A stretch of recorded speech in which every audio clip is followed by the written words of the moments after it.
Bonjour tout le monde, bienvenue sur ma chaîne C'est Oum. Je vous retrouve aujourd'hui pour une vidéo un petit peu particulière, qui j'espère ne sera pas trop longue, pour vous parler de mon Project Life 2023. Donc cette année, je rempile pour une nouvelle année. C'est vrai que c'est un projet qui me tient beaucoup à cœur, que je ne voulais pas arrêter. J'ai un petit peu hésité à commencer, mais finalement, non. J'aurais vraiment regretté de ne pas continuer. Ça fait plusieurs années que je le fais maintenant. Donc du coup, je suis repartie sur ce projet. Donc je voulais vous parler un petit peu de mon organisation et des choses que je fais pour pouvoir gagner du temps. La première chose que je fais en général en fin d'année, c'est que je prépare mes étiquettes, les étiquettes qui vont me suivre tout au long des semaines. Donc cette année, j'ai voulu changer un petit peu la forme. L'année dernière, elles étaient rectangulaires. Mais cette année, j'ai voulu partir sur cette forme un petit peu, voilà, fanion. Donc pour pouvoir les réaliser, je suis partie sous Word et j'ai réalisé donc ces petits modèles avec le mois en haut et le numéro de la semaine en bas.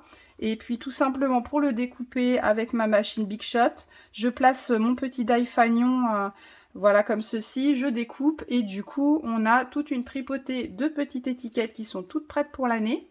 Donc franchement je trouve ça super joli. J'essaie de vous montrer un petit peu voilà en détail. Donc chaque semaine avec le mois qui correspond. Voilà, j'essaie de faire ça bien.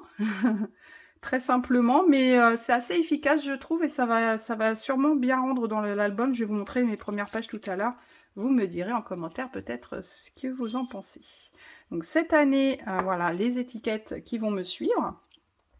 La deuxième chose importante quand je commence mon Project Life sur une année, c'est le classeur. Alors le classeur, cette année, je suis toujours partie sur le même modèle. C'est un modèle L7 qu'on trouve quand même assez facilement dans le commerce. Mais d'habitude, je l'achète sur Amazon. Et cette année, quand j'ai vu les prix sur Amazon, j'ai laissé tomber. J'ai vite cherché sur un autre fournisseur parce il était à plus de 10 € le classeur, alors que c'est le même modèle que l'année dernière. Hein. J'ai vraiment cliqué sur le lien du modèle que j'avais acheté l'année dernière qui devait être à 5-6 €. Il est à plus de 10 €. J'ai dit non, là, c'est pas possible. Du coup, le grand intérêt, c'est que nous, on a la chance de pouvoir chercher sur Internet dans toutes les boutiques de bureautique du secteur. Et du coup, sur Bureau Vallée, qui est un magasin qui se trouve à côté de chez moi. J'ai vu donc ce classeur avec, vous voyez, c'est un modèle très simple. Hein. Il est tout blanc. Il y a une petite pochette ici si vous voulez ajouter des décorations. Moi, c'est pas mon cas. Par contre, ce que je fais souvent, c'est que je prépare une...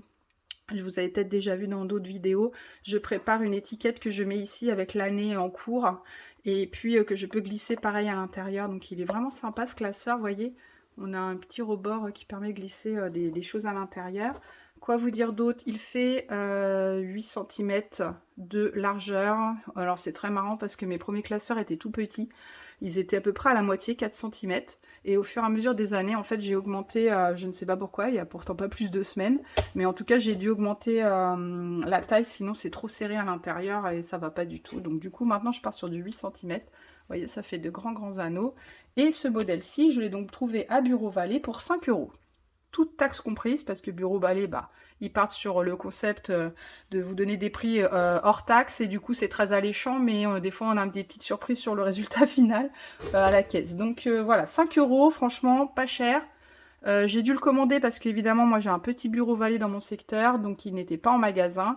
Je l'ai commandé sur internet, livraison gratuite en magasin. Ça a mis quand même 3 semaines. Là j'avoue, je l'ai commandé aux alentours du 26 décembre, qui n'était déjà pas très tôt. Mais je ne m'attendais pas à ce que ça soit aussi long au niveau de la livraison, mais là je l'ai récupéré aujourd'hui. Quoi d'autre vous dire? Oui, donc c'est un projet qui du coup ne me revient pas trop cher, puisque j'achète ce classeur 5 €. Les pochettes, par contre, je prends de la très bonne qualité. Je vous mettrai tous les liens dans le commentaire de la vidéo. Je prends de la très bonne qualité pour pas que ça fasse cheap justement. Donc ce sont des pochettes bien épaisses, voilà, qui permettent de garder quand même les feuilles en très bon état à l'intérieur sur plusieurs années de suite. Quoi vous dire d'autre? Ça y est, j'ai oublié ce que je voulais vous dire. Et ben je ne sais plus, ça va me revenir. Ah oui, la dernière chose, voilà, c'était ça que je voulais vous parler. Donc ça me revient pas cher parce qu'en même temps, j'achète donc mes grandes feuilles A4 en grammage 210, donc elles sont assez épaisses. Mais du coup, à scraper, c'est un vrai bonheur et c'est pas trop cher. Pareil, quand on achète sur Amazon, Je crois que le gros paquet, je vous mettrai également sûrement le lien en commentaire. Le gros paquet, il est à une dizaine d'euros, je crois, mais il y a plus de 500 feuilles à l'intérieur. C'est à vérifier, hein. J'ai pas regardé avant de vous faire la vidéo, mais je vous remettrai tout ça en commentaire. Du coup, je suis partie sur cette année, donc l'année 2023, et j'aime bien préparer toujours une petite page de garde. Donc là, c'est la page de cette année, très colorée, avec des petits numéros arc-en-ciel pour les enfants et un petit texte.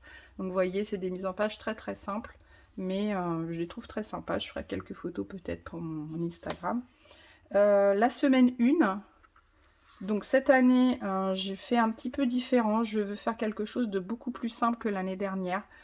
Plus ça va, plus j'épure, plus je simplifie pour essayer de gagner du temps, parce que je voudrais cette année faire vraiment des pages, des mini, voilà, me diversifier un petit peu et pas passer tout mon temps sur ce Project Life. Et comme ça prend quand même pas mal de temps, je vais essayer de simplifier au niveau des photos et des mises en page. Donc voilà, ce que vous retrouvez sur cette première page, c'est bien sûr l'étiquette qui va me suivre tout au long de l'année. Et puis là, je vous montre que la page de gauche parce que je compte faire des doubles pages pour chaque semaine, mais cette première semaine, j'ai eu très peu le temps de faire des photos et du coup, je suis déjà en manque de photos. Donc je n'ai que la page de gauche pour l'instant et je ferai la page de droite bientôt, j'espère. La semaine 2, donc voilà, pareil, hein, mise en page très simple comme vous pouvez le voir.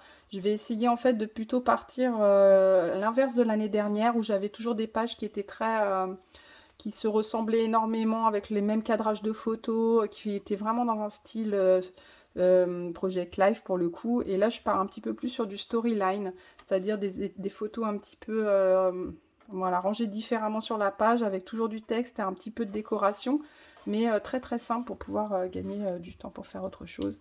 Et toujours la semaine 2, donc c'était l'anniversaire de mon gamin. Donc du coup, voilà, j'ai fait une mise en page très simple pareil.